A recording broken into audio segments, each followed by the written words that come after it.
So you had these images from Tianjin, the leaders of India, China, Russia sort of coming together.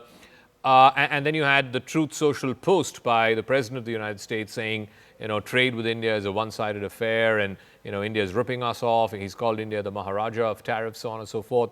I just put out the data of, the top 10 countries that have a trade surplus with the United States. India is not even in that top 10.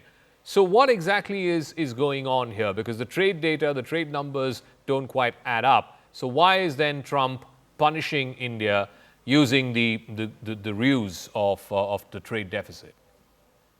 Well, thank you for having me today, and a pleasure to be with you.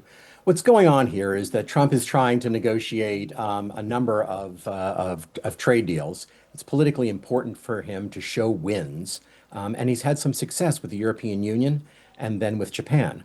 But India is different, and he has both overreached in using pressure. He has underestimated the complexity of the issues for India, and he has, in a sense, undermined U.S. strategic goals by not only re-legitimizing Russia, but pushing Russia and China and India closer together.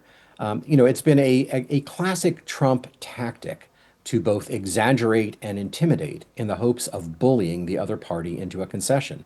And this doesn't work in a country like India, which has, but not only a strong, sense of its own sovereignty, but Trump has not understood that countries have their own politics. So agriculture, incredibly sensitive in India. He didn't seek an agriculture deal with EU, and he didn't seek one with Japan either. So pushing for that for India is too much. He also overestimated the oil weapon. He thought by singling out India for importing Russian crude when China still imports more, as does, and Turkey imports and others do as well, that he would be able to bully India into a concession.